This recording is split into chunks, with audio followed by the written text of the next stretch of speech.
All right, what's up, everybody? This is the post-fight podcast. It's back, a rare edition of the original show, SCMP MMA. I'm Nick Atkin, and this is John Hyun. What's up, John? We haven't done one of these for a while, apart from the live companion last week. I've been taking a little bit of holiday, a little bit of unpaid leave, to try not to do too much work. What's going on with you, though? Same old, man. Yeah, just sitting at home, and we're up to like level 2.5, almost level 3 right now in Seoul. So, today is a day of just staying home and just getting work done. So, might as well get on here and chat and talk about what's going on in the world of combat sports with you. Yes, sir. Hong Kong, the cases are going nuts again here. We're up to 100 cases a day again. The fourth wave is in full effect. The dreaded fourth wave. Christmas is cancelled, I reckon. But uh, basically, yeah, everything's shutting down again. The gyms will be closing again for the fourth time this year. Every time I try and get in shape, the gym closes. I think it's a sign from God just telling me Just let to be go. fat. I just gotta let go. I gotta accept that I will never be in shape again. I don't know. Hopefully not too long. I'm gonna try and sneak one last workout in, but I'm happy to be staying at home. I think if there's a lot of the virus around, I don't really want to be outside. I think we all got to do our part. Happy to stay in. But yeah, we're going to talk a little bit about the big UFC 256 show and One Championships back on Friday with Big Bang 2.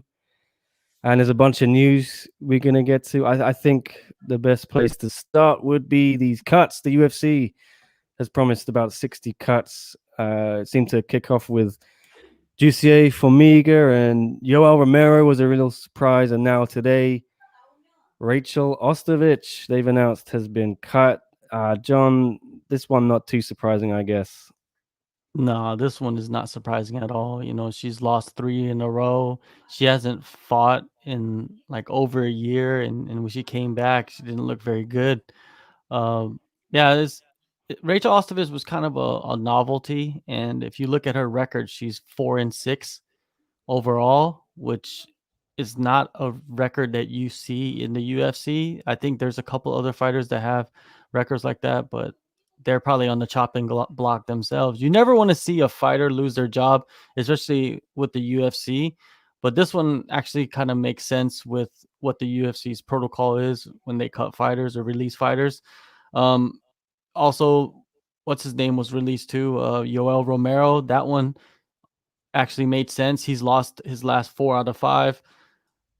But the thing is, like Rachel Ostovich and Yoel Romero, they'll get picked up by some other promotion. There's a lot of promotions around the world that would love to sign these fighters. You know what I mean? Rachel, of course, we know what she brings to the table. A lot of eyeballs. Yoel Romero, even though he's like 40, 45 years old, he still can fight. He's still one of the best in the world at the middleweight division. And I heard that he's going to go up to light heavyweight to fight for another promotion. So we'll see what happens with him. He'd probably be much more dangerous fighter at light heavyweight, to be honest with you, without cutting all that weight. He probably would be much better. Um, I, what's funny about this is that What? like Anderson Silva got cut, right? He got released, and that's another big name, but that kind of makes sense too because he's probably getting paid a tremendous amount of money to fight, and he doesn't have the best record in his last 5-6 fights. But all these promotions just coming out, after the UFC releases these high profile names and saying that they're not interested in signing like Anderson Silva, they're not interested in signing Yoel Romero. To me, that's why would you be so premature on that? You know what I mean? Like, why would you just jump out there and say that as a promotion? And what if you end up signing them later on? It's like you just make yourself look stupid. To be honest with you, in my eyes, you look stupid for saying something, premature, and then later on going back on that word, and and signing that fighter. You know what I mean? Like, um, but it's just I think overreaction. You know what I mean? Just because the UFC cut them doesn't mean that they're like worthless or anything like that. So I see Ostovich getting signed by somebody, and Yoel Romero, Jussier Formiga, even though he made the least sense to get released, but he's probably going to have the more tougher time getting signed by another promotion. You know what I mean? Because he doesn't really have that big name. He doesn't have that like crazy style. But Dana White came out and said, man, that they're going to cut like 60 fighters or something like that. So a lot of veterans, I think, a lot of Yeah. veterans with these blown up contracts, I think they're going to get released. I think they're Well, what do you think of this? Hello, Chris. How you doing, sir? Mhm. I think Chris is suggesting, yeah, Chris Weidman could be in trouble. Robbie Lawler, Shogun, maybe even Tyron Woodley. Any other names you can think of, John? Do you think these guys are in trouble? I think Possibly it's anyone who has maybe a big inflated salary, contract. so to speak, or Yeah. contract, and then maybe has a few losses recently. I think they're all in danger, aren't they? Yeah. Also, it's not just about losing too. It's just what, how much do they bring in for the UFC? What kind of matchups can they make moving forward in the next year or so? And Weidman, I don't feel like he's on the chopping block. I feel like they still have a lot of fights that they could put him in. He's ranked. Lawler, he's a iffy one right there. You know what I mean? He hasn't been performing really well lately. And even though he is exciting, he hasn't been that exciting Robbie Lawler as of late. So he might be close to getting chopped. Shogun, yeah, Shogun is probably very close to that too. And Woodley, yeah, they don't seem to like Woodley too much, especially Dana White. And when Dana White doesn't like you and you don't produce numbers for the promotion, you're probably not going to be staying with the company very long. Look at, for example, Corey Anderson, and who else got released? Gegard Mousasi, guys like that. Dana didn't have the best relationships with those fighters, and see where they are now. They're in Bellator, and they're killing it in Bellator too, which is good for them. Like I always said, when the UFC is releasing these fighters and they're like ranked top 20 fighters in the world, other promotions should be like swooping them up and trying to get the best deal, you know, for that fighter, because it's only gonna, you know, boost the division that you already have. And think about it, like, what was who recently got released? Like Yoel Romero, they were talking about him fighting what is it, Alan? Yeah, I right. I think think like that was why just not? Leon talking about that. No, but I saw something on, I saw something online too about that. They're like trying to promote that, and Vitor, he's been vocal about bringing Anderson Silva over to one championship and fighting him again in a rematch, and all those fights, they interest me. They're not like fights that I'll be like, no, I don't want to see those fights. They're interesting to me. Like I want But to see the rematch between do you Vitor and think I saw it with Anderson Silva? No one wanted to touch him, right? Do you get the sense that a lot of these promotions don't want to be seen as we are signing the UFC rejects, the cast-offs? Is that a danger? Because Bellator seems to have switched its system of now signing local, regional prospects, things like that. One Championship has signed UFC fighters in the past, but they're usually ones that are not coming off losses or big losing streaks. DJ and Eddie still at the height of their powers, or arguably Eddie, but DJ definitely. John Lineker was cut because of missing weight a few times. Do you think they might stay away from them because of the perception that we're signing the also rans from a company that they want to be seen as being on a level with? Yeah, it could be part of that, right? But then where are these fighters gonna go? Are they gonna be in purgatory? They're gonna be in this Yeah, like Fight of Purgatory, I think. MMA Lost, the island on the show They Lost. Are they they can gonna go fight there? Jake Paul or Yeah, Logan Paul. I would fight Jake Paul. You know what I mean? Like, there's money in that, right? Mayweather's gonna fight what is it, Logan Paul. So that's gonna be lucrative. But that's the funny thing too, is like money has a lot to do with what's going on here too, right? If the UFC is paying these guys six figures, will one championship pay them even close to that amount of money to sign them? You know what I mean? Will Bellator pay that amount of money? Will PFL pay them that amount of money? And I think that has a lot to do with it too.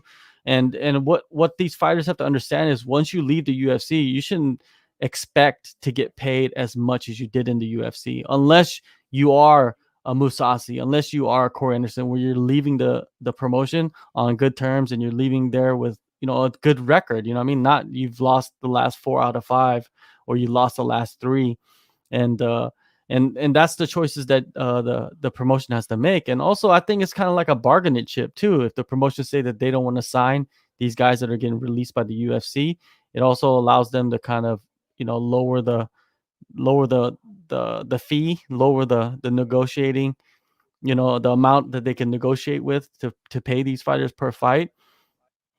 It all depends. At the end of the day, right now with these releases, with these cuts that the UFC is making, we're starting to see more of the business side of MMA.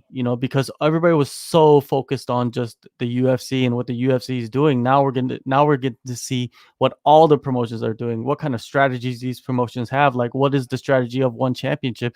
Really, before, people didn't really care about it too much. They were just like, oh, one championship's over there in Asia doing their thing, and they're signing fighters from, mostly in Asia, and some from Europe, some from North America, and they're putting on great shows. Bellator, same thing, and Bellator has changed their strategy. Scott Coker has come out and said that he doesn't care about the legends and these older veterans. He wants to focus on the prospects, and they're doing a great job. I love what Bellator is doing. They got like guys like Aaron Pico. They got guys like AJ McKee. They got some of the best fighters in the world that, because they don't fight in the UFC, they're not as known, which is like Patricio Pitbull, Douglas Lima, and was it Musasi, guys like that. So the strategy is different, for like Bellator, for PFL is different, for One Championship is different.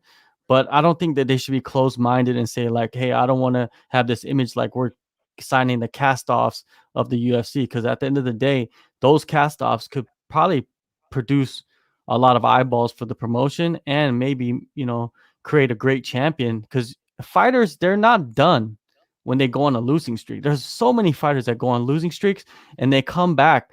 The biggest example is like somebody that really we didn't think that they would ever become a champion is Michael Bisping. People thought Michael Bisping was a gatekeeper, and look what he did. He became a UFC champion. Imagine if he left the UFC and went somewhere else. He would have probably done the same thing, and even probably in more spectacular fashion.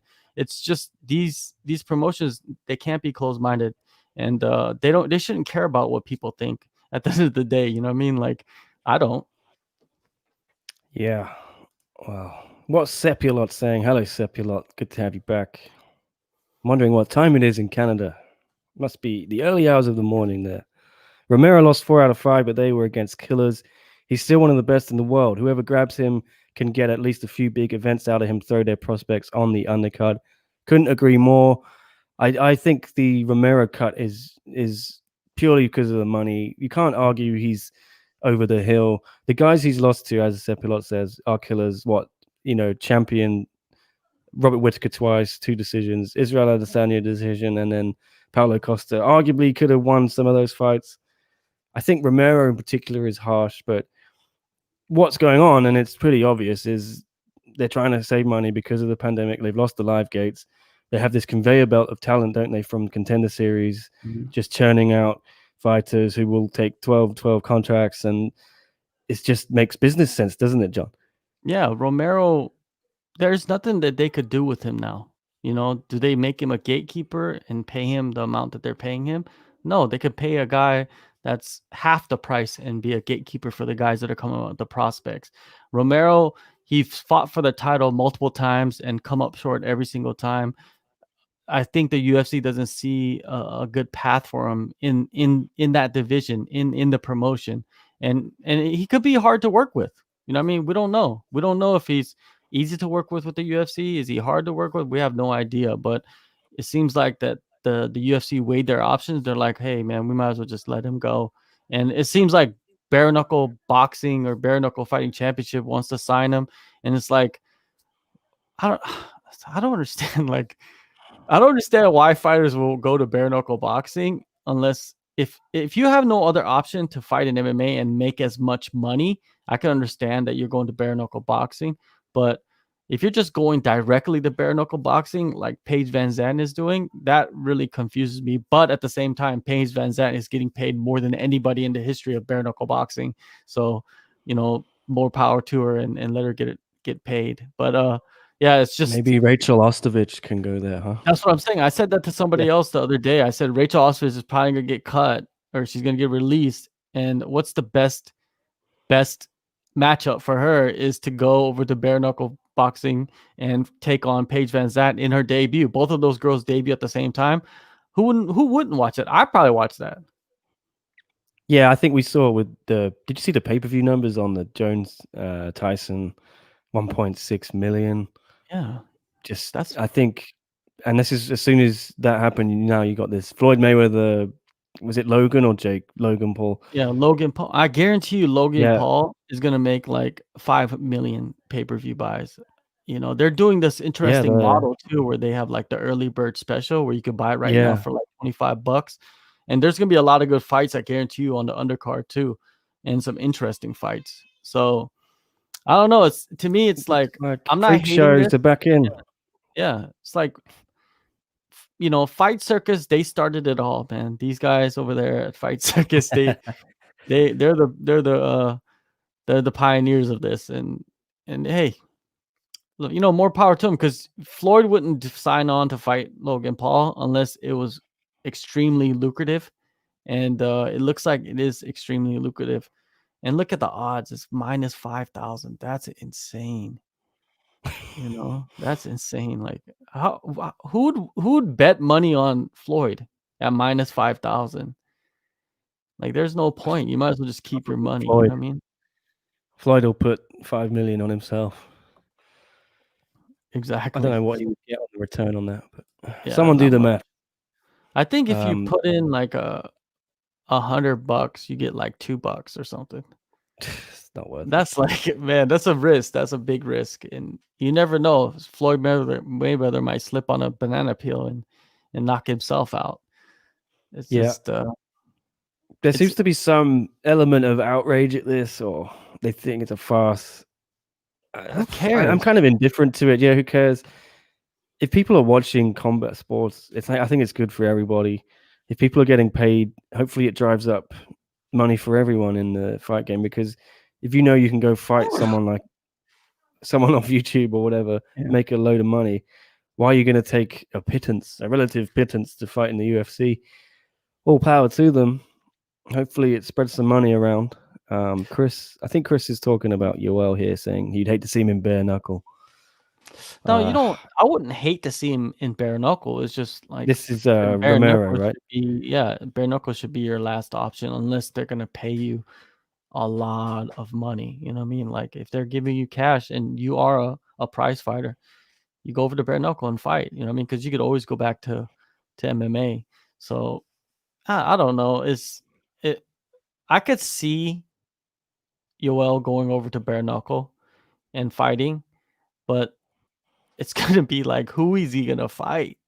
You know who's gonna be mad enough to go in there at like that weight at like 205 or maybe even heavyweight and face Romero with that craziness, right? So, and he might even kick you for no reason, you know what I mean? Because remember, it's only boxing. Mm. He's used to fighting MMA, so I don't know. It's a powder keg, I think, and I would like to see it, man. If the thing is, like bare knuckle fighting championship, the reason why they're signing or they're trying to sign all these UFC fighters that are supposed cast-offs because that's what brings the eyes to bare knuckle fighting championship. You want the MMA. You want them MMA because a lot of MMA people, they don't watch bare knuckle boxing. Like I don't watch it really, you know what I mean? Like once in a while, if it lines up perfectly, I'll turn it on. But it's not like I'm like, oh, it's not like one championship or Bellator or the UFC where I'm like setting time aside to watch it. That's just not like that's not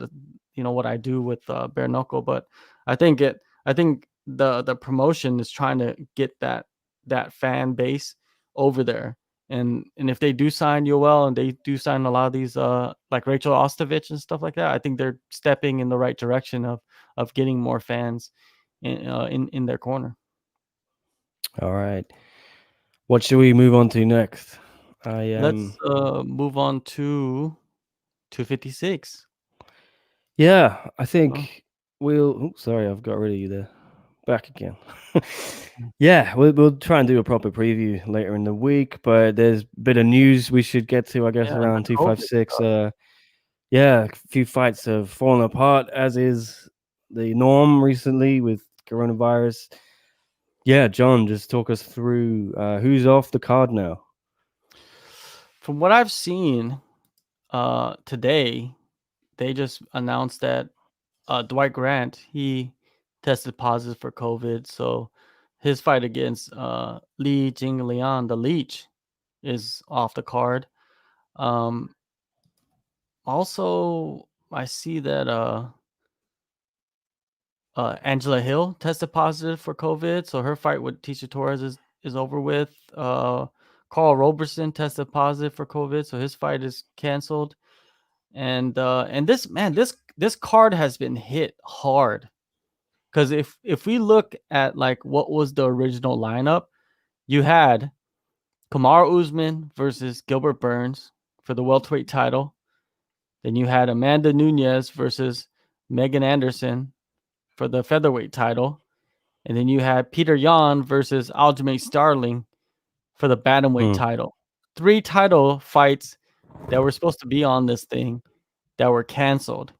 Yeah. Man, this thing got hit hard. And then look at the lineup still. It's still a decent card, but to be honest with you, next week's Fight Night card is overall a better card than this week's Yeah. pay-per-view, which is kind of wild, right? I don't understand why they didn't shift things around, but man, there's already been 3 fights canceled, and it's only Tuesday over here on our side of the world, which is probably Tuesday early morning over there in North America. But there's some good fights. On these fights, this is the card as it stands, right? Yeah, this is the card that as it stands. So I'm going with Tapology. So yeah, Tapology is usually pretty good. I only use Tapology. Shout out to Tapology. You guys are the best. Yes, sir. So like if you look at this card, right, the co-main event is an insane fight. You know, the main event is great. The co-main event is an insane fight. Tony Ferguson versus Charles Oliveira. That's like one of the best matchups I think of the year. And early prediction, you know, I see, man, it's hard to choose this fight. It's almost like they're fighting the same person. You know, I mean, they're so close in skill set, and they're just wild. And man, I'm kind of edging towards Charles Oliveira. I don't know why. I just get this feeling that Charles Oliveira is going to win this fight against Tony Ferguson. I just get that feeling right now. Got to win this, hasn't he? Otherwise, he's in trouble. Yeah, because Ferguson, yeah, he's been on a kind of a downturn as of the last couple fights, and Oliveira's, I think he's won like 50 in a row or something insane in the lightweight division. So, and that's basically Charles Oliveira is basically the second wave of Tony Ferguson, because before Charles Oliveira, Tony Ferguson was doing the same thing. So it's going to be a fun matchup. Renato Moicano versus Rafael Fiziev is good. That's a good fight. Kevin Holland versus Jacare Souza is a good fight. And then Junior Dos Santos versus Cyril Gane. Cyril Gane's finally making his return to the UFC. That's going to be great, man. This is a good card, but the biggest news leading up to it is going to be which fights are canceled because of COVID, right? And then I was reading an article. Can you go to the scrap.com? I think it's scrap.com. There's an article by Stephen Ray, and it kind of details Mike Perry, his cornerman was Stephen Ray wrote an article about Mike Perry's cornerman, and he was describing like what's really going on during fight week and why so many fighters are testing positive for COVID. And yeah, so if we could get that article on there, I think it's on the scrap.com. Here you go. You got it? There you go. Yeah. So yeah, so there's a lack of bubble, right? And people are just walking around. Yeah, I felt this would eventually happen. I think there's COVID fatigue, isn't there? Just everywhere, people are like, "Oh, the vaccine is nearly here now. We can just ignore it, everything." But the UFC made all these protocol promises, didn't they, when they first put on these events? And they said Dana was very insistent. This is the safest place on earth you can be. Looks like they've given up on that now, but I think because it's Vegas, though. I think if you're in Abu Dhabi, because if we notice in Abu Dhabi, there hasn't been any cases, right? Like once people landed, they can't leave the island. And once you get on the island, you have to be tested, right? If you leave and you come back, you have to get tested and you have to get quarantined. So it's very difficult to like sneak through that. But in Well, Vegas, what happens, I guess, is that what does he say? here's a quote, sorry, from Mike Perry's cornerman. Mhm. You can actually leave the fighter hotel throughout the week, something I didn't know until I was here. You take a test as soon as you arrive, and then you're free to go wherever in Vegas until the weigh-ins. After weigh-ins, you get tested again and can't leave until the fight. I thought it was weird, but it's how these fighters are testing positive on fight day, weigh-in day. That's Yeah, just crazy, man. that is not good at all. That is very irresponsible for the UFC to do. And you would have thought that they would have everybody locked down inside the hotel, but then you watch the embedded, and then you see Mike Perry running down the Vegas Strip, right? And you I didn't thought watch that they were Embedded last time. in the embedded, he was running down the Vegas Strip like during the day, during the afternoon. And yeah, it's just I was very confused. And this clears up a lot of stuff. You're right. Once they get there, they get tested and they get quarantined for like what 48 hours, and then when they get out, they can do whatever they want. They go wherever they want, and then come back and during weigh-ins, and then after weigh-ins, they get tested. If they're doing this and they're continuing to do this, then of course all these fighters are going to test positive during fight week. It's guaranteed, right? Like you're exposing yourself. Everybody's exposing themselves. The cornermen, you don't know where these cornermen are going. They could be going to brothels and all kinds of stuff. Las Vegas is a very interesting place, right?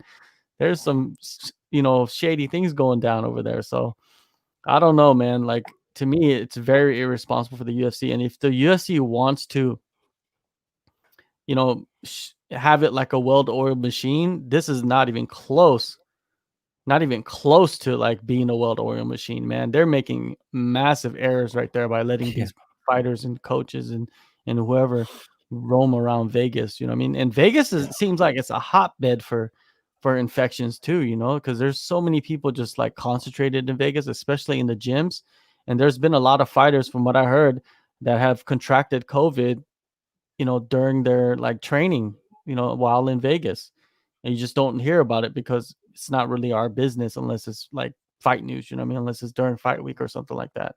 And like we even talked to Sasha. Sasha had COVID, when he signed his UFC contract, right? And Yeah. he had to go, get quarantine himself and get back to normal and then To and go fight. run up a mountain and hack out his lungs, he said. The Potosi Exactly. So Mountain in Nevada, in the snow, running 10K. Madman. that's that's very irresponsible, man, if that's true. And hopefully the UFC saw this and they're gonna double check and change some things. But I don't know. I think that right now it's the end of the year and it's almost like they don't care. They're just like, Yeah. we're trying to get through these events, because imagine how big of a headache it is when you have fights all lined up and then you gotta scramble to get replacements or you scrap fights. And it almost seems like they don't care if they scrap fights or anything, because they're going to have a show and it's going to be on TV and they're kind of like obligated to have so many shows. So I don't even think that it could. I wonder what the contract says. Do they say like you have to have a certain amount of fights on every show? Because if it does, then, or if it doesn't. I think they've already fulfilled their obligations in terms of number of events, right? Yeah. I think they're just making hay while the sun's shining because they're doing great ratings on ESPN. Obviously, a lot of people stuck indoors, can't really go anywhere. Why not? Yeah. Maybe it's because, Dana did say the virus was going to disappear after the election. So maybe he thinks it has. I don't know. Oh Don't man, want if to he said open that, it's like, what are you that. doing? Where are you getting your information from, Donald Trump? Like, come on, get out of here with that. So, Randy Couture said that to me as well when I interviewed him oh a god. few months ago. But I So don't think it has disappeared. I think there's actually more cases and deaths than ever in the US. yeah, Uh, that's weird, dude. Here we got some That's so weird. comments. Yeah, One let's get Championship UK saying there's people that live under Vegas. Seems like a place where you might want to enforce the rules. Yeah, I think so. what does he mean by live under Vegas? You're talking about like they're like bums or something? Like they're living in the sewers, like the Teenage It's like Mutant Ninja the Turtles? the mole network underneath. Yeah, it's like those people like in RoboCop. Remember in RoboCop when he went to go get those guys and they're all living underground? I think maybe he's talking about that. Yeah, Yeah, let us any other know what you watches? I mean. think Sepulot got something about Ferguson. Uh, See it? Here we go. Seppi a lot talking about Tony Ferguson and the weight cut. How much do you think that second weight cut really affected Tony Ferguson? I hear a lot of people attributing his loss to Gaethje to the second cut. Not sure how fair that is. Yeah, it couldn't have helped, right, John? Yeah, it's not gonna help with that cut because he seems like he cuts a lot of weight, and he did it.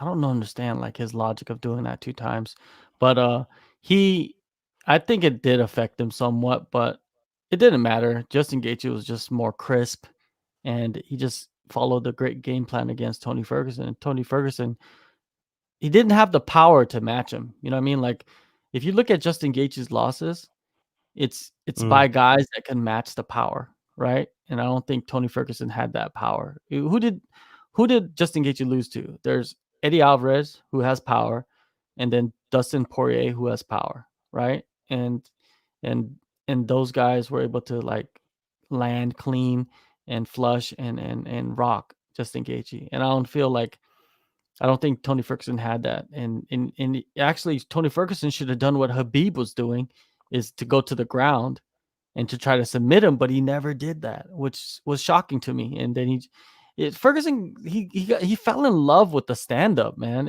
and it's not like 100% of his game. It's not even like 80% or 70% of the game, man. He needs to go to the ground, mix it up, but he just didn't against Justin Gaethje, and I feel like that's why he lost the fight. Because if you look at Gaethje's performance against Habib dominated on the ground, dude. It was almost like it was too easy for him, right? Didn't you feel that way? It was almost too easy for him on the ground. almost too easy. Agree with you there. I think Tony fell in love with it after he caught Gaethje, especially with that uppercut at the end of round 2, was it? I think he thought, I can get him out of here. Aaron All commenting, I don't think Ferguson had a power issue. He could have KO'd Gaethje. Yeah, he nearly KO'd him with the uppercut. I think Gaethje was just too technical for him all night. I would agree. Here you go. This is explaining the under the Vegas thing. Homeless people go into the sewers under the casinos and stuff. They live down there. Okay, fair enough. Wow. So if I ever go to Vegas, I'm gonna have to go check that out because that's the interesting parts of the city where nobody wants to Well, go. yeah, I guess it would be a problem there. Yeah. What were we talking about? Ferguson, Gaethje. Yeah. I So I think think. like so when you look at the Ferguson matchup with Oliveira, you know, I'm a momentum guy, and then I look at the matchups too. And I'm not like this analyst, like I'm gonna break you down the statistics and all kinds of stuff. I'm just looking at it from my point of view, my gut feelings about what's going on in these matchups.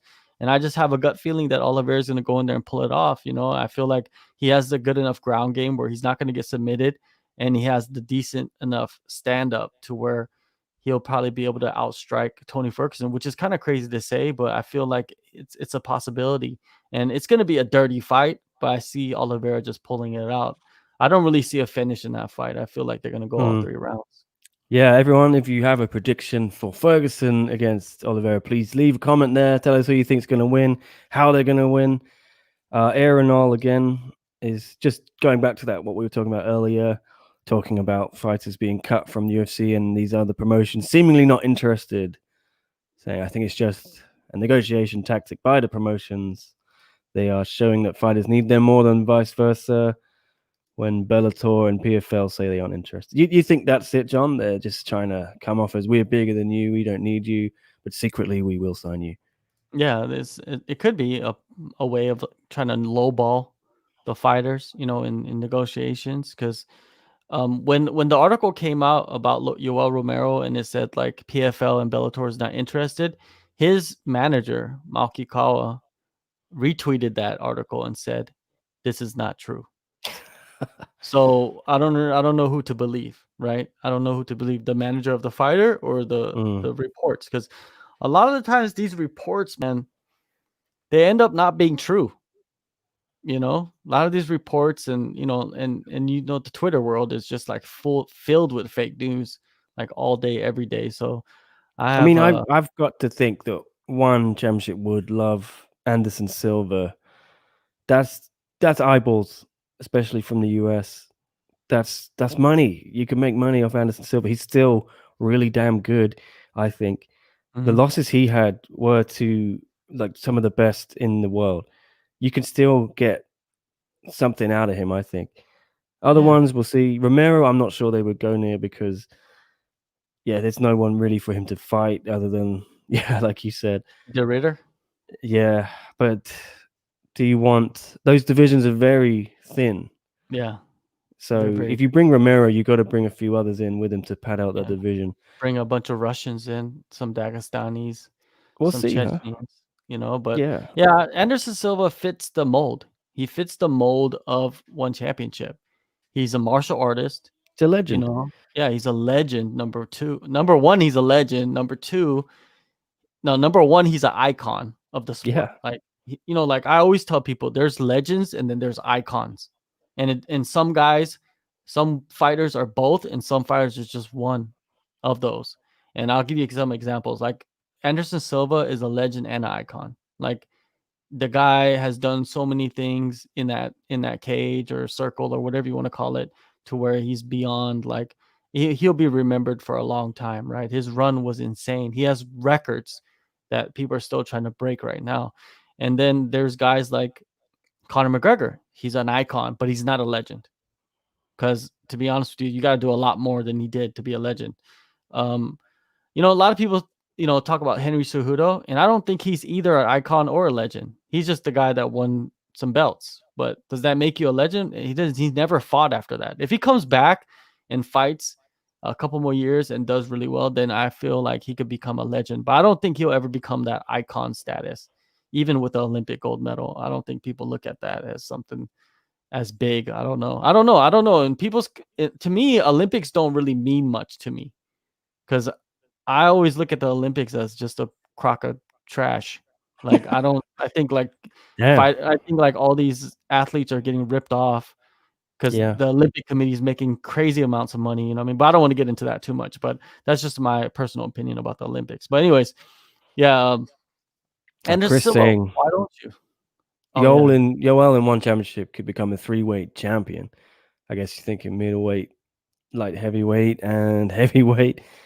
Yeah, I yeah. think he could definitely win at least one belt there. I don't know. Yeah, middleweight in one might really suit him actually because of the no weight cut, hydration.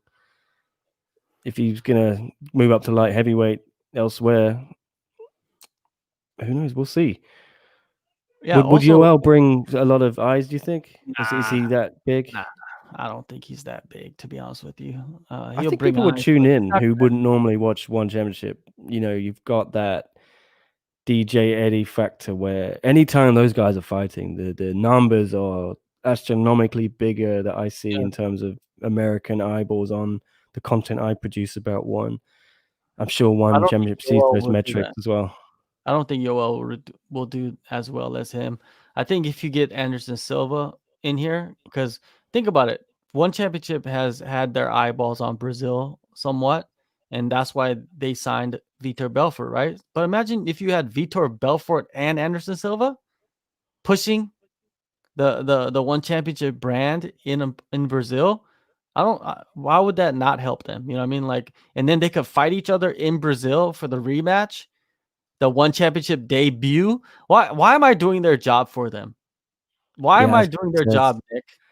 his Cuban friend Gustavo Ballart is also in one championship.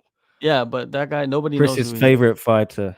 Oh, is it Chris's There's a favorite? Oh, legendary picture of Gustavo and and Chris no, and and yeah, well, Yoel. I'm gonna find it. You've got to see this. I'm Oh, they're sure we've so showed it before. because Gustavo's just a tiny man, right? But he's with Yoel's got his daughter.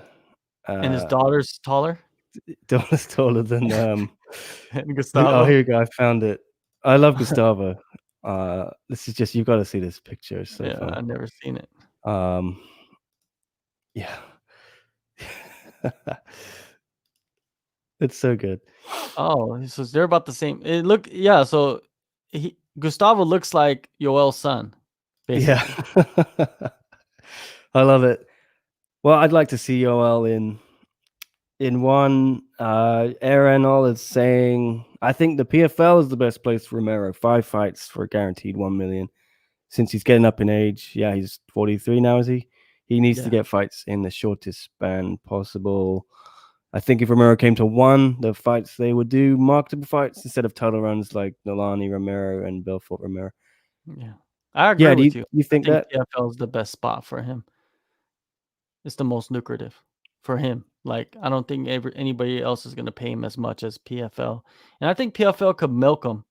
Just, milk him for like what he's worth, you know what I mean? And at the same time Yoel too. Remember, this is a business. So the business, you got to look at it as how do you benefit yourself? And the promotion is good. I think the promotion will be able to benefit off Yoel being in the tournament with the name that he has in North America, and then Yoel could possibly win $1 million within a year and get paid more than that because he gets paid every fight he wins. So you might as well go over there and do it. I don't think one championship is a good spot. Like I just said earlier, one Anderson Silva should be signed by one championship. One championship should put Anderson Silva and Vitor Belfort together on the first card in Brazil, main event, the rematch. And then after that, whoever wins, whoever loses, they could push the one championship brand in Brazil hard.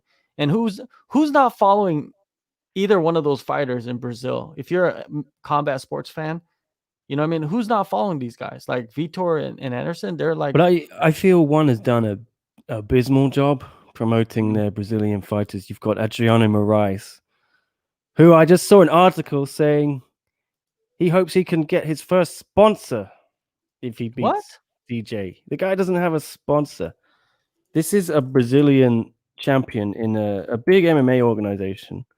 Oh, he said that? And yeah, I'm just trying to see where this article is. That's crazy. And yeah, one does nothing, I feel, to really push him.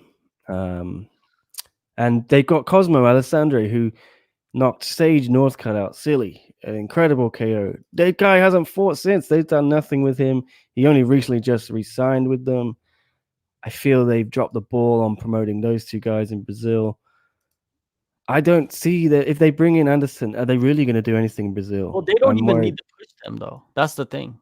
Is once you Here you sign go. Anderson, it's like Vitor. You don't Guilherme have to push. Cruz, MMA fighting. Adrian Moraes hopes to finally land a sponsorship deal with one over Demetrius Johnson. What? I don't know what could change in my life. Moraes told MMA Fighting, when I look back and see that I have 6 one championship belts, there's always something that changed. I was able to come to the US. It's easy to get my documents now. I'm a high-level athlete, recognized around the world. I believe a win over Demetrius Johnson gets me in the mainstream. I can get some sponsors, something more on the business side. I'll embrace every opportunity I have to make more money. Yeah, this guy is very, very good, Adriano Moraes, but people don't really know who he is outside of one. And even in one, the guy they haven't given him a fight for so long. They didn't give him any fights while the Grand Prix was going on. Yeah, he's kind of like we the we talked forgotten about this champion. before. Yeah, and I feel it was a bit disrespectful to say, all right, we've got a Grand Prix going on. You can sit this whole year out. No, he's the champion. You can find him a fight still. Yeah, at And least it would have been good. Like put him on the same card as that DJ Danny King had final in Tokyo. Yeah. Why wasn't he on that card? Showcase, all right, DJ just won, and here's what he's going to be up against. Give Adriano a showcase. That's my bugbear out of the way. Sepulot saying they really pissed off Cosmo for a bit. What a missed opportunity. Yep, I totally agree. They push Sage Northcutt far more than they push Cosmo Alessandro. And I love Sage Northcutt. He's so funny. We had him on the show. He's a really fun character. But you've got to take when you have a name coming off the UFC like that, and one of your guys knocks them out in 30 seconds, whatever it was. You've got to do something with them. Imagine if Holly Holm beat Ronda Rousey, then they just didn't give Ronda another fight or something like that. They just didn't promote her. It'd be so silly, wouldn't it? You got to take advantage of the ones who beat the big names. That's my 2 cents. I don't know if you agree, John. Well, yeah, of course. Like there's you're making good points about Adriano. Like he's been with the promotion for years now, not just like he just came in and won a couple fights and became the champion. Like he's been around. I think he's been the champion 3 times now. I think he was the first bantamweight champion, no, flyweight champion. I think he was the first flyweight champion, if I remember correctly, for the promotion. Like he's spent almost his entire career, at one championship. and people he's the least known champion, I think, out of all the champions there. And he's not a guy that's out there like talking crazy and I don't know. I don't know what the formula is, you know what I mean? Like why is he not even getting a sponsorship deal in Brazil, you know? Is it because he doesn't fight for the UFC? Is that brand so powerful that, that one championship people don't want to sponsor fighters from there? I have no idea, because it seems like there's a lot of other fighters in one championship that get very lucrative sponsorship deals, like look at Ong and look at like Martin and those kind of guys. They're getting, seems like, pretty good deals, man. Like Ong or Yeah. Martin was getting sponsored by like Ducati, and from what I remember, I don't know if that's real, but I think so. Ducati and some like online gaming like gear and a bunch of Yeah. stuff. So Well, yep. Arenal saying one has so much Brazilian name potential they could easily have a hyper Brazilian card with Moraes DJ headlining, Belfort Vinolani, Bibiano Lineker, Atreides, Cosmo versus anyone, and prospects like Fabricio Andrade. Sign me up for that. I love it. Go do it yeah, in Brazil when all this is over. But I think DJ and Adriano is going to be in Singapore. You yeah, told that's us gonna be in that. Singapore for sure. I think the one champion's gonna be in Singapore for a while. I don't think they're going anywhere. They're gonna fly everybody in, and this is the formula that they're gonna use until there's a vaccine. I'm hearing the vaccine is coming out early next year. So if that does come out and people are taking the Well, it's vaccines, about to. I think this week in the UK, my dad back home in London going to be among the first to get it. I think very happy for him. oh, for Uh, real? yeah, because my dad's pretty old and he had health issues, so he was on the protected list. My dad has not left the house for about 9 months or something crazy. Damn. Big up to Ronald Atkin, my Well, man. all the all the blessings to him, man. Hopefully he gets the vaccine and is able to like actually go outside and be free. Yeah, that's good. And then, but in Hong Kong, I was reading on Yeah. scmp.com. Got to pump my own brand. So uh, we might not get it till September or something like that next year. What I was hearing Which in Korea that they're talking about in March or April. So we'll I'm see what thinking maybe happens I fly back to the UK, and just get get a it, quick vaccine, go come say back. hi to the family, and come back. Uh, but then Yeah, I but don't know. let's Hong Kong's since still going to be we're locked down. talking about one, right? Let's talk about the You want card the? coming up a little Yeah, bit, yeah. Let me bring that up on screen here. One Big Bang 2. We had Big Bang 1 Are we last doing week. a Was fight companion this week? I'll talk to you about it later, but uh, maybe the end of the live streaming for us of the What? fights. Yeah, All right, we'll one see. wants us to push out their app instead of people Okay. watching it there. I need to have a chat with them, Oh, see what's so up. we We'll just see. should we stream it from the app? I don't know what they want. Um, we'll see. It might just be us talking with none of the fights, which I'm sure people won't find as interesting. Exactly. But if we still want to, I'm up for it. We can talk, and people can talk, and they can have the fights open on another screen somewhere. But this is the card anyway.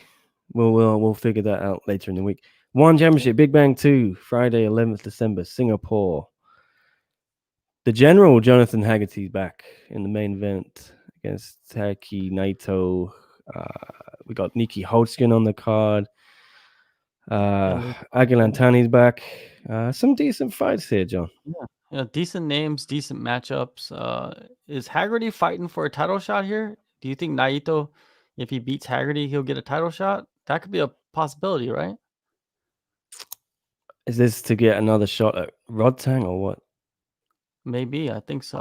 I don't think they'll go to Rodtang Haggerty 3 so No, soon. but that's why I The think last one was pretty one-sided. Naito needs to win this so he can get a shot at Rodtang. I think that's what's Yeah, gonna happen here. So hopefully, I'm Haggerty's he's been the champ, right? And he's so good, but Like, no, I think they've. Oh yeah, they have fought twice. You're right. So I don't know how Haggerty, his path to the title is going to be longer, right? Compared to, let's Well, say, the Nai. first fight was incredible, Mhm. 5 rounds. Second fight was just very one-sided, and Rodtang schooled him. And Yeah. yeah, as you said, there's will be a long path back. So I don't know how they'll do it. So I think Same this with is Nicky the Holtzkin, though, fight. right? He's kind of in the wilderness. He lost his rematch with Regian Ercel Yeah. in pretty one-sided fashion again. He's got to get back on the bandwagon here with a win over Elliot Compton. Yeah. So I think like these fights, they're kind of set up fights for the lesser known fighters like Naito. I think if Naito beats Haggerty, that's gonna catapult him to possibly the title shot or at least one fight from the title shot. And then the Nicky Holzkin fight versus Elliot Compton. This is also Elliot Compton is not as a big name as Nicky Holzkin. So if Elliot Compton wins this fight against Nicky Holzkin, that could actually catapult him into a good spot. That's closing in on the title. So I think that's what we should be looking at is how balls to the wall are Naito and Elliot Compton going to come out. You know what I mean? Because I could see Holzkin and Haggerty kind of playing it safe just because they have to win these fights. So we'll see what happens. I think Naito and Compton, they should come out just guns blazing and just go for the kill. They got nothing to lose, man. They're the ones that really they don't need the win, but if they do win, it catapults them. So we'll see what happens. And that's all. What the main event is Muay Thai, and the co-main is the kickboxing. So, but I don't know, man. Like Holskin's really good. So I see like Holskin and Haggerty being big favorites in these fights, but I wouldn't be shocked if they lost. All right, Aguilar and Tani back. Tyler Maguire, Malaysia represent. Ali Muhammad and Chen Rui. No women's fights on this card. I think that B Nguyen Jihin fight was meant to be on this card, wasn't it? But they had Yeah. to yank it off because of the cancellations to fights last week. Still a fun card. And Yeah, you then got Earl Zimmerman making his one championship debut. He's a staple in the kickboxing world.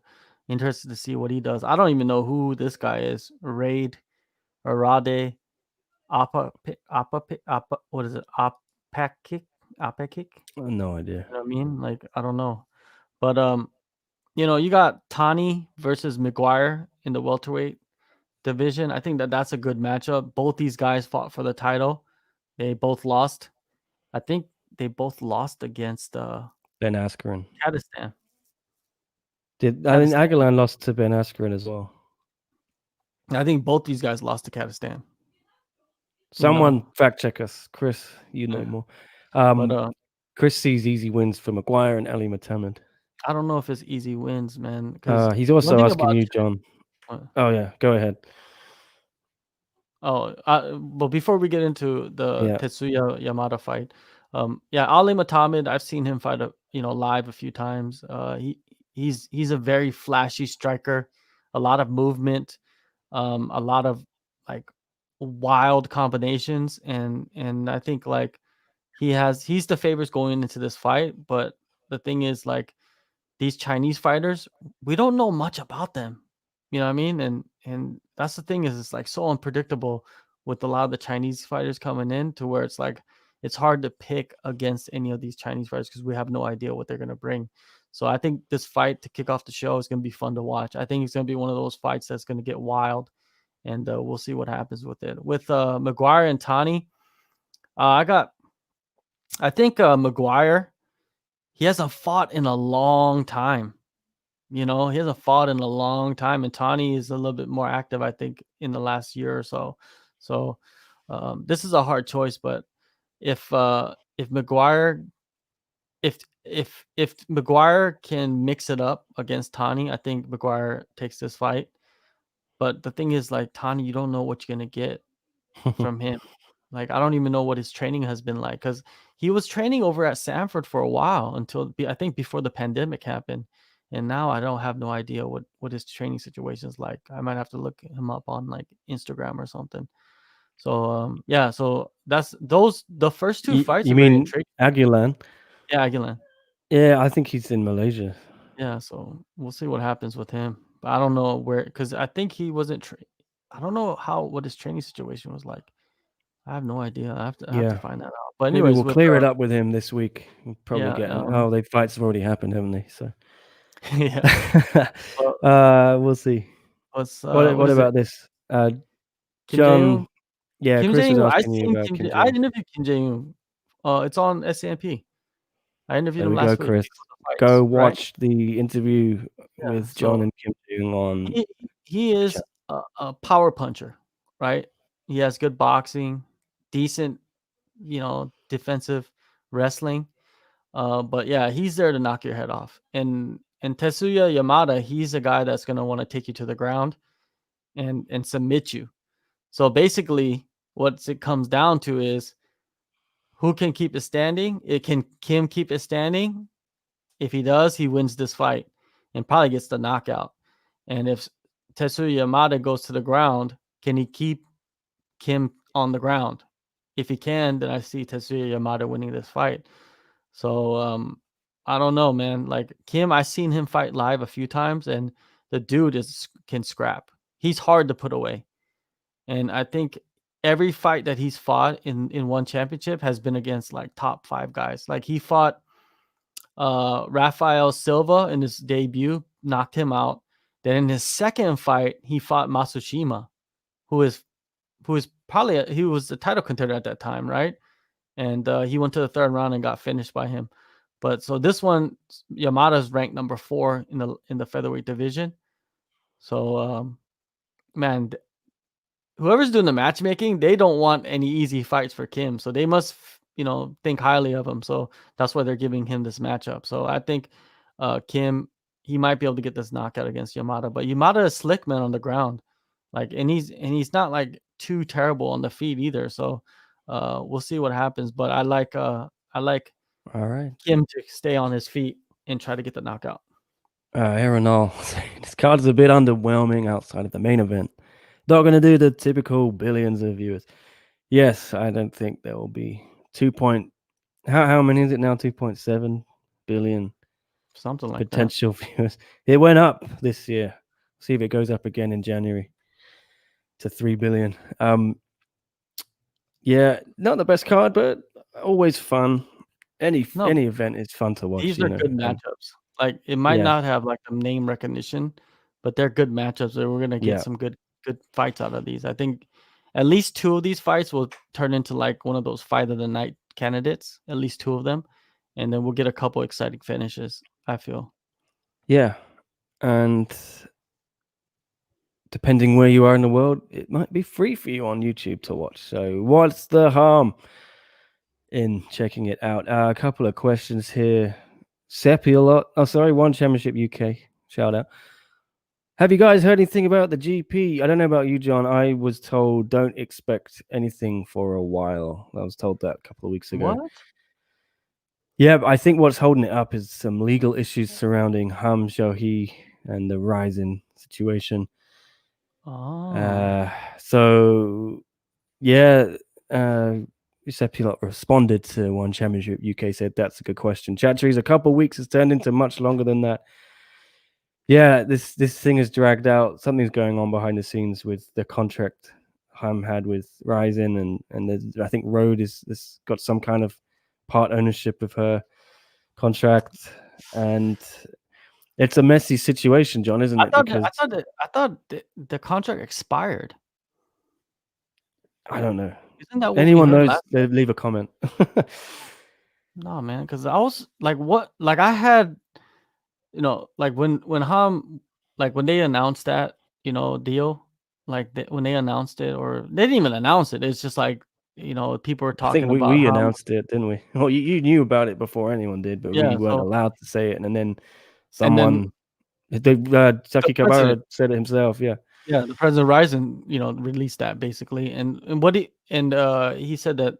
So when he was saying that, it didn't seem like there was any legal issues, and I heard something about like her contract expired with Road, and then that contract that she had with Road was tied in with Ryzen.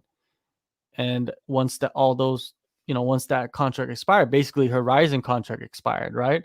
So that's why she Yeah, was a free agent, and that's why there's when championship came in, definitely there's something going right? on because I There's asked got to be Chachi about it when we had him on the show, and normally he's straight shooter with me if I yeah, ask him point blank, and he just said I can't say anything. exactly. So So there was some legal issues with that contract, because remember before she came out on New Year's Eve and said that she had problems with her old management. They were ripping her off during the Rising, deal, and Ryzen didn't have no idea with it. There was the manager that was the in between middleman, and he was taking so much percentage off her, and she was basically, I think, gonna sue the management company or something like that. Some legal issues were happening there too. Man, Ham has just been having legal problems all left and right, man. It just sucks to see that for her, because she's yeah, probably like the best atom weight in the world right now. You know what I mean? She's holding 2 belts, or she did hold 2 yeah, belts. So it is what it is, man. Like, but some good news for like people that watch Ryzen, that watch this and watch. We're gonna have no. Well, I'm gonna put up more Ryzen content, like especially with interviews.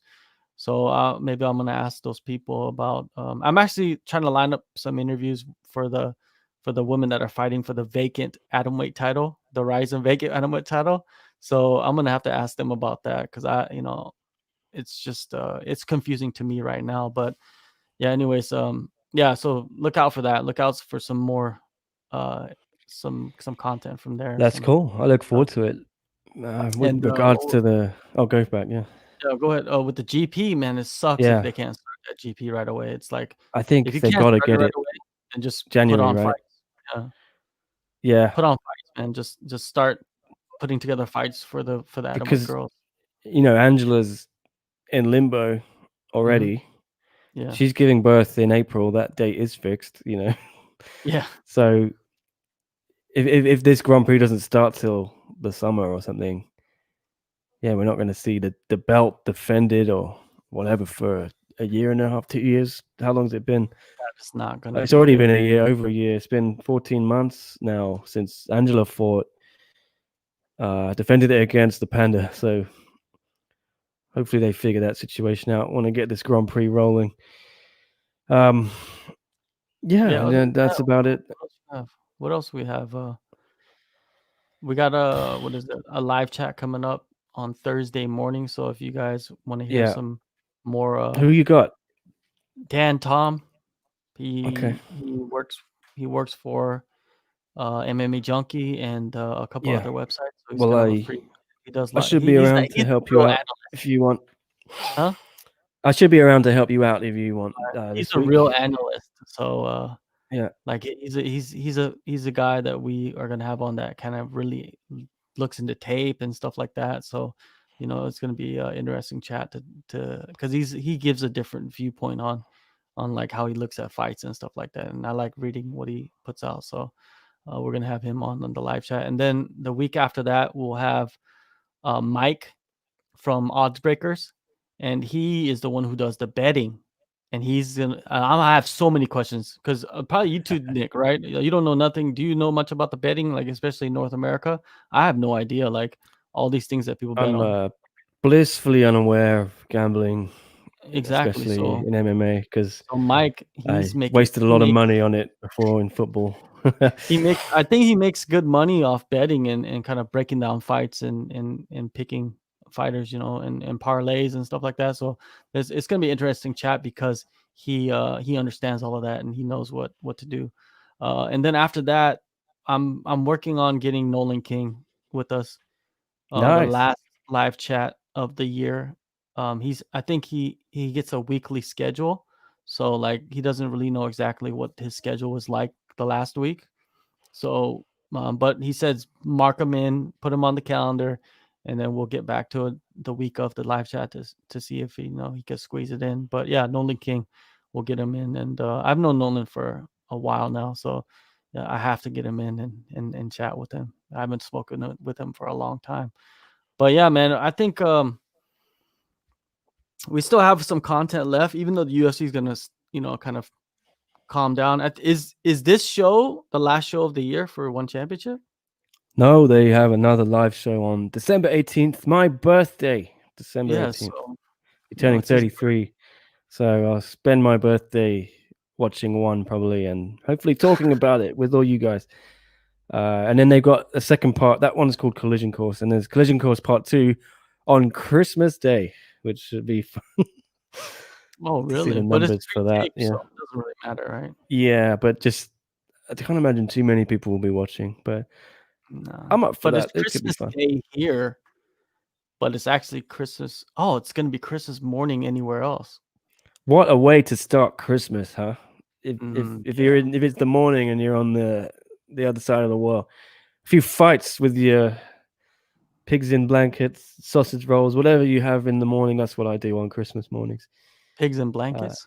yeah, it's like sausage, little small sausage in a bacon, right? Yeah, Delicious. Yeah, delicious. I didn't know delicious. you'd Yeah, have them for Christmas, but that's the that sounds Christmas good. tradition. Okay. Yeah, they sell them in Marks and Everywhere. Spencers here, the expensive shop for expats. So Yeah. get ripped off buying some of those.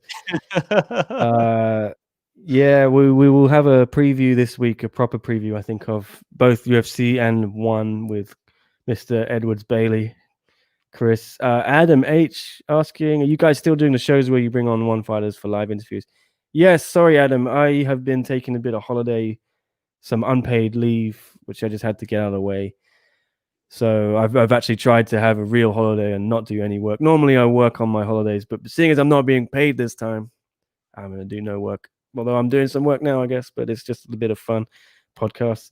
We will have another live show soon, maybe even this week. I'm waiting to confirm some names. I think we're going to get Brandon Vera in. Christian Lee was being touted to me. I'm also looking for Adriano, DJ, get their thoughts on that matchup.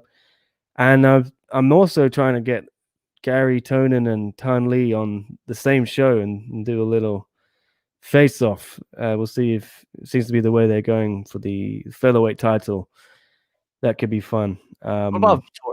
Have you talked to them about getting Vitor? I'll try and get Vitor. Yeah, I went back and forth to get Vitor this whole summer, but things kept happening. I think his girlfriend got COVID, or his wife, sorry. So he was in the hospital, or he said, "Oh, we can do the interview. I'm just in my car taking my wife to the hospital." I said, "Don't worry, Vitor. Yeah, don't worry. That's more important. Gotta let it go. No need to apologize. Any other Thank you, Adam." questions?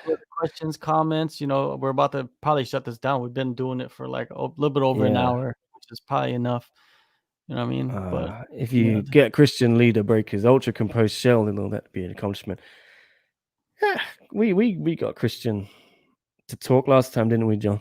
A little bit, yeah. Christian's he's I think it takes a couple interviews for someone like Christian, but we'll get him riled up a little bit.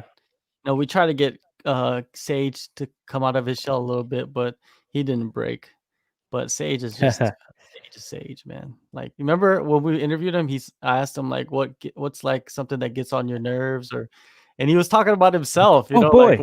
Like, what gets on my nerves? I don't know. Nothing. Yeah, so Sage is I like talking to Sage, man. He's he's so different from so many people. Like, he's very unique in many ways, and man, I can't wait to see him fight again, to be honest with you. Like, he's been so long to where it's like, man, he needs to get back in there and showcase. And he's gonna join the featherweight division, which is, I like that idea. I like him to be at the featherweight division and face somebody like some other striker in that division. There's so many featherweights that he could fight. So I don't think he's gonna fight like a top 5 guy immediately, but they're gonna bring him in and have him fight somebody pretty decent. So we'll see what happens with that. But I think it was Zepiolot who said Sage is like a human Labrador or golden retriever. Very good description. Yeah. Hot Cocoa and One Championship of Christmas says One Championship UK. What could be better? I'm looking forward to that. Although it'll be nighttime here for us. Profile picture. Is that B Nguyen in the profile picture? Yeah, let us know. One Championship UK. Nick, when do you debut in the one welterweight division? Yo, last time I weighed myself, I was 196 pounds. This is like, where would that put me, John? 196 pounds? Yeah, well, I was astonished how fat I've gotten, but I think that was a few weeks ago. I've probably dropped a bit since then. I've been on a diet after that shocking weigh-in. Uh, I could be, I I could think cut to you weigh middleweight, more right? than me. Yeah, that's the heaviest I think I've ever weighed. It was a bit of a shock, to be honest. So I've been watching the intake. Haven't had much booze lately. 196 pounds is 88 kg. Yeah, Jesus. Damn. I used to weigh 66 kg in my heyday. You got to do the 1 meal a day trick. I'm on two. I've cut down to 2 meals, and it's very low carb. Haven't had much alcohol for a couple of weeks. It's not about carbs, man. It's about just intake. You just got to go to 1 meal a day and keep it up for Okay. at least 1 month. I guarantee you'll be down to like 70 kilos. Yeah, I already feel a bit thinner on the 2 meals a day, and we'll see where it goes. I can't. I'm kind of stuck indoors anyway. Now it looks like for a while. Can't go to the bars. Restaurants are all shut as well. So maybe a chance to get back down to my bantamweight days. What is One Championship UK says no? That's meant to be Amber Kitchen. I did it myself, not Beanie Wen. Oh, okay. The picture in his profile. Adam H. Also, what are the chances of getting Low and Tainan is on the show? Guy will be champ if he stays healthy. I'll have to reach Yeah, out would love to to. his management. Like he's managed by Iridium, and I'm I usually have a pretty decent back and forth with them, so we'll see. But we could also go through one championship. It all depends, I'm But sure it'd be easy to He's get hard him. to get. He's hard to get Really? though. Yeah. Okay. Well, now we're SCMP MMA. We're the big hitters. We can throw our weight around and say we get who we want. No, hopefully Mr. Tainan will join us. Sepulot, what are you saying? I'm telling you, man, protein shakes make even small meals feel super filling. Yeah, I've been chucking a protein shake in just as a dessert, so to speak, to scratch that itch of chocolate kind of vibe. And that helps. I don't know if you found that, John.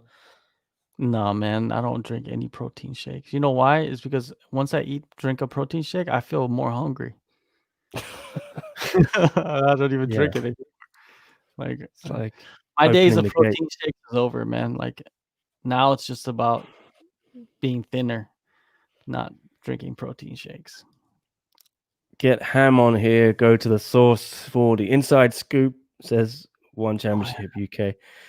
God, I'm sure, John, you tried to get Ham an Yeah, interview. I forgot to say it earlier. I was gonna interview her once they announced the signing to One Championship officially. You know what I mean? Like once Yeah, Chacha came out and said, like, because John knew about Ham and One before anyone knew in the world, and he told me straight away, and I was like, "Damn, can we do anything with it?" And he said, "No, we can't say anything."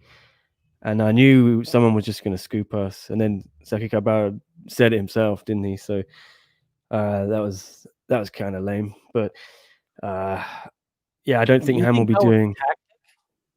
Yeah, I think he just wanted to undercut Ham and One. That's weird, man. But anyways, You it's know, like MMA I is like a knew. schoolyard. It's just Yeah, everyone's. It's it's just a like a bunch of lunch. It's children, like isn't a it? school lunchroom. Yeah. What's Aaron all saying? Nick and John versus DC and Ariel in the 2v2 garage match for best media duo. I mean, Ariel could just stand at the side and DC would kill me and Yeah, John probably just single-handedly. So beat the dog snot it's out of not. us. Yeah. Yeah, I don't know. DC and Ariel, I like that combo. We got a way to go to get to their level, I think, John, don't we? They Yeah. pull in big views. Decent Arrow, very good combo. They have a very Yeah. good show. They have, very good chemistry. But DC in the commentary booth is trash. Like him and Joe Rogan trash. I'm gonna tell people this until the day I die.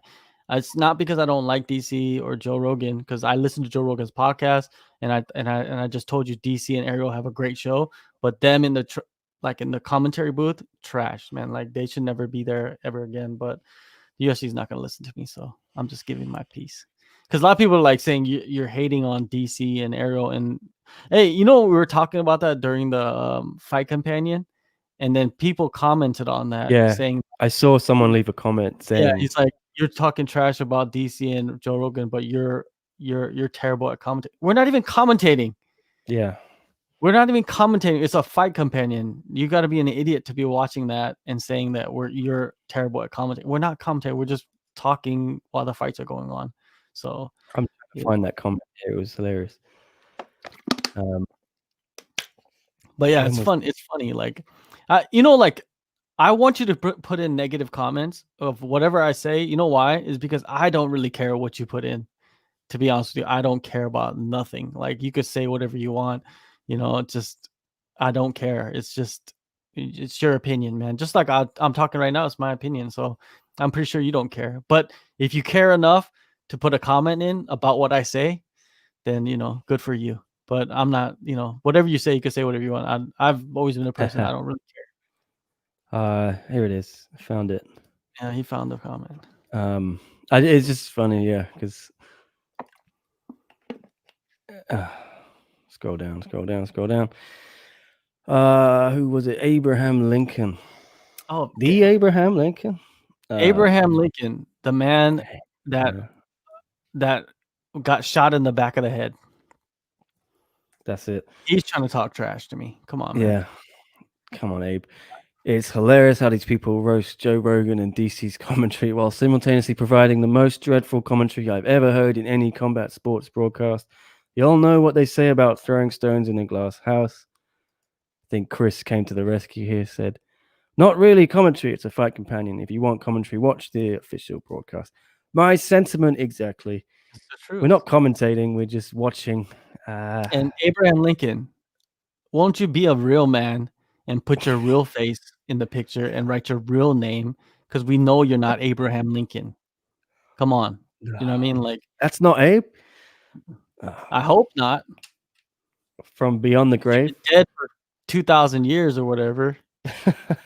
and we don't want to get into the real history of Abraham Lincoln and what he really did back in the day. He's not, it's not going to be good. So anyways, Abraham Lincoln, George Washington, Thomas Jefferson, it doesn't matter, man. You guys can write whatever you want. I don't care. And Yeah. if you have opinion, it's all good. No worries. Yeah. Like there's people that enjoy what we do, and then people that hate what we do, and people that don't really care about anything what we're doing. So if you're in one of those categories, good for you, man. I ain't really worried about it too much. What is it? I don't think people know what the fight companion is meant to be, honestly. We're stuck with the simps and the idiots. Yeah, we have a lot of simps in the show for Leon now. Leon had loads of fans last week. And Jasmine gets the usual simps. What's Sepilot saying? Chris, where's Chris been for the fight companions recently? I see him in the chat, but not in the videos. Yeah, Chris, where were you? I think Chris was enjoying a nice Friday at home with the missus last week. Aiden Luke, no wonder he got shot though. Yeah, that's Abe Lincoln. Yeah. You get shot making comments like that. Exactly. No, the more comments, the better, though, to be honest with you. It's better for the channel. What's one's most stacked division at the moment? Ask Aaron or lightweight, I think, for me, or female atomweight. Yeah, there's no male atomweight. Yeah, those two for me. Yeah. That now, like if you would have asked us that like 2 years ago, there would have been a clear answer. But right now it's like there's a few divisions that are really rocking right now. Like you got the flyweight division is really good right now. Bantamweight division is not that bad. Featherweight is really good. Lightweight is really good, and the atomweight is really good. So right now, I already listed off five divisions that are popping off in one championship. 2 years ago, it wasn't like that. But the growth, look at the growth that has happened within the last 24 months. It has been incredible, and and I love watching it. But Ariel, what do you think is the most stacked division? Let us know. Everyone saying, I think, ironically, one's heavyweights actually have the most name value now because of Belfort, Buchecha, and Ali Akbari. Yeah, they've made some good signings.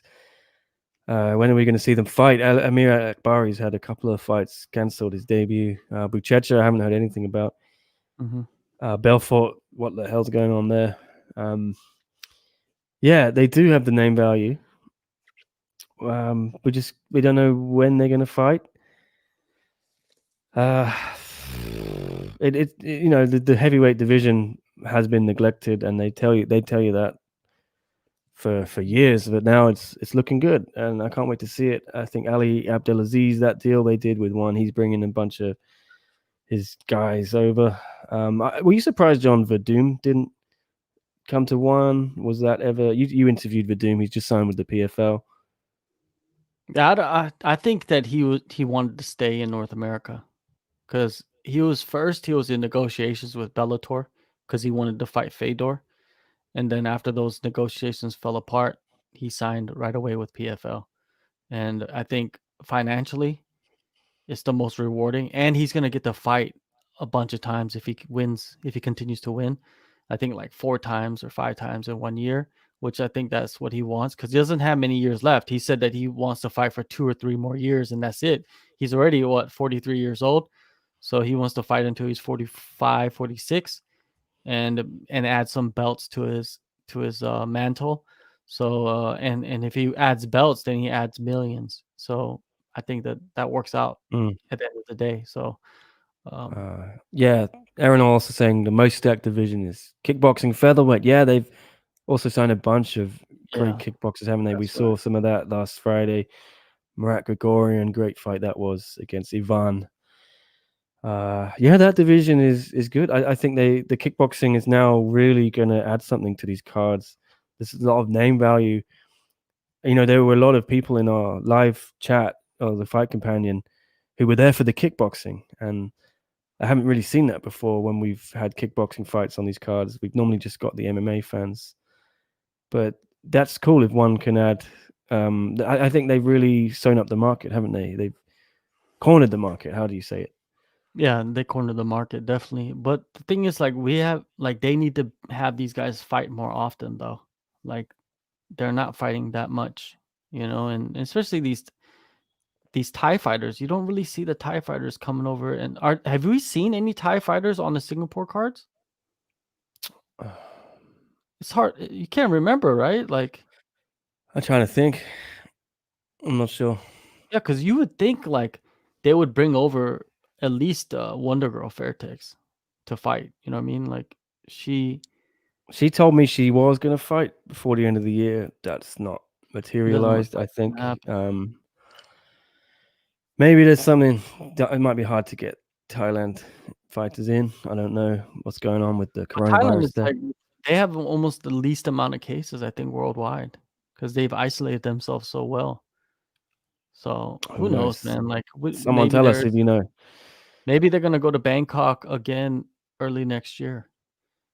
Yeah, and Pet that's what they're Moricott. doing. Yeah, I want to see Pet Moricott again. This guy is one of my favorite fighters in one. Maybe just complete killer. Love him. Stone cold. And I still believe he beat Petrosian. I can't believe they did that rematch. Yeah, he beat Petrosian. Come on. Chris saying Nongo and Rodlek fight next weekend. Let's have a little look at that. I got the card somewhere. It's hard to keep up. Yeah, it would make sense. I don't know why they're not having ties on. Maybe they kind of all got their fights out of the way with those cards in Bangkok, and they thought we've got to get some of our other fighters on these cards. Chatri told me something like that. There's a big backlog of people who need a fight. Where is this? I have to take Chris's word for it. I can't seem to find the card for Collision Course. Anyone verify that? Who's watching? No, I don't even know. What day is that on? The 18th? No. They don't have it on the One Championship website? I'm just going through this. I've got it here. Hang on. Bout card. accessing my secret drive with all the graphics and videos and Oh, that's right. photos. December 18th, Bantamweight Muay Thai World Championship, Nongo versus Rodlek. And on Oh, that you got same it. card, it is Murat Gafurov versus Loan Taiнаnis. Damn. Troy Worthen's coming back on that card too. Ah, Amir Khan's fighting on there. Yeah, that's a pretty decent card right here. yeah, I've got it here. Finally, I went to the wrong event. I think I already downloaded it, but whatever. Bring it up. Collision course. This is my birthday. Gonna be huge. Can't wait.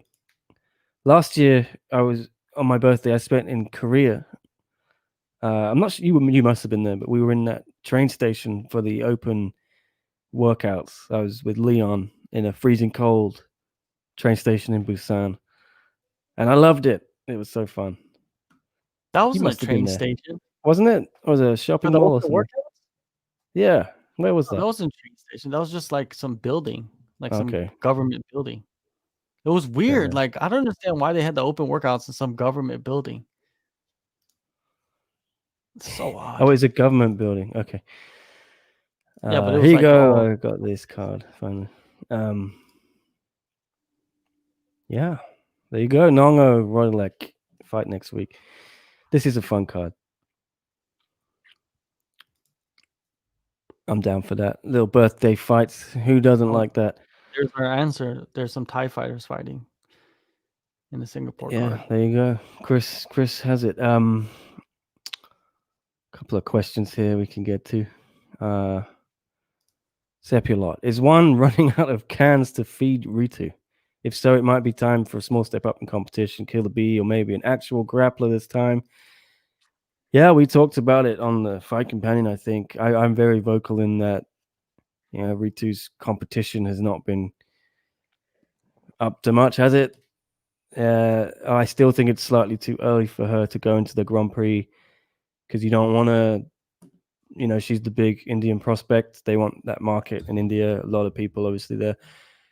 If she goes in the Grand Prix, she could lose to someone. So give her a couple more wins. Yep, take a step up. Vina win would be a good one, but I think B they need to get her a couple wins as well to keep her in Yeah. that to keep her valuable in the role as a kind of stepping stone for other people if that's what they want. So I wouldn't put B against someone like Ritu. B takes really tough fights though, and she would definitely fight Ritu. I know that. Ritu, I think One Championship is doing a good job. I think they should just keep feeding her and building her record. She needs to get it to like at least 10 wins, around there. And then I feel like, okay, now you could step up in competition. But just like rushing her through, I don't think that's a good idea. I don't know. I don't Ritu feel like versus Ritu. Jihin. Aiden I asking. think no, I don't. I think they should take it slow. I mean, even Jian, she was kind of thrown into the with the wolves too early on. I feel like Jian, she's stepping up. She's taking a step back. She fought B. She had a great performance. I think that she should fight somebody on B's level one more time. Ritu still needs to build up, man. Like build these fighters. You don't need to rush them because that atomweight division is not going anywhere. A lot of these fighters that are already at the top and they're gonna sign. Remember they said they remember what Chachu said. He said he's working on signing like established fighters for that atomweight division. So, yeah, Itsuka, that would be interesting, but I think like they should build Itsuka too. Itsuki, right? I think they should build her too. Like, let them fight the cans. Not even, I don't even want to say cans, but let them fight the ones that don't have the best records. You know what I mean? And let them build each other up. These Ritu, Itsuki, they don't even have 10 fights. I don't believe. Do you? Yeah, they don't even have 10 fights, right? Both these girls. Build them up to get them some experience. Get them I up think to they 10 fights. barely got 10 between them, but Yeah. So Ritu is 4-0, I think. Tsuki's like 8, I think. Maybe 6, 7. yeah, Uh, so get them up to 10 fights, and once they hit that 10 fight mark, then you start to throw them in there with the Wolves. And you know what I think they're gonna do? I think they're gonna put B against one of those two girls, to be honest with you. I think they're gonna put B against Ritu or Itsuki next. which I Ritsu don't want to see. versus Itsuki. It's a bad matchup. That woman evil. Talking about Itsuki Hirata. Yeah, I think Itsuki is the next big female fighter one has in terms of talent. Other than Ham, obviously coming in, but if you're thinking of someone more homegrown, and talking about homegrown stars, Aaron was asking as well. How many stars do you guys think one has actually manufactured on their own? A Most bunch. of one's big names were big to begin with, like DJ Giorgio Alvarez. I feel No. like aside from Ongla, Rodtang Haggerty, Nguyen, and the Lees, one hasn't really built anybody too well. Adriano Moraes is no surprise. John? Well, you're right. They built Ong Law, they built Rodtang, Haggerty, the Win, the Lees, and I think they've done a decent job. To be honest with you, it's hard to build a fighter. You know what I mean? And they've done pretty good with what they have. You know what I mean? It's not like they have that this like large talent pool, and they could just like kind of rake through that talent pool and grab whatever they want to grab and build those fighters. You know what I mean? They have to be very selective on who they want to build. But right now they're building a lot of fighters, right? We just talked about a couple of them. We talked about Ritu, we talked about Isuki. These are fighters that they're trying to build. You know what I mean? Like there's a couple of the fighters that they're building right now, and throwing in them against like these high level like top 5 guys or girls. I don't think that's going to work out too well, and I hope they don't do that. But you never know with one. I mean, some of these matchups are kind of interesting, but there's a lot of like the Asian fighters that we don't know about yet, that we see like from time to time on cards, but they're building those fighters up too in their respective countries. So, in the next year or so, we'll start to see some of those guys filter through. Like I just interviewed Kwon Wonil. I mean, he's a bantamweight, and he just has sick knockout power. I mean, I think they're building him up too, and he's doing pretty well for himself. And Stamp Stamp, yeah. Fairtex, yeah. Sepilot And for says, points you out. got Wonder Girl Fairtex, you got her sister, Supergirl. They're gonna Mm-hmm. build all those girls. I think that they're investing a lot on the female talent, which is, I think that's smart, to be honest with you. Um, I think Tan Lee as well. They're gonna push if he beats Martin in a rematch. I Mhm. think they'll get behind Tan Lee big. They've also And built Gary Tonin, to be honest with yeah, you. Gary Tonin, I was about to say, I think that's someone they can really push in America, and he's got a big fan base, obviously from his BJJ's grappling. So And he's you saw it. and We had a lot of one people cheering championship. on Gary in our fight companion, didn't we? Yeah, and one championship has resurrected a lot of careers too.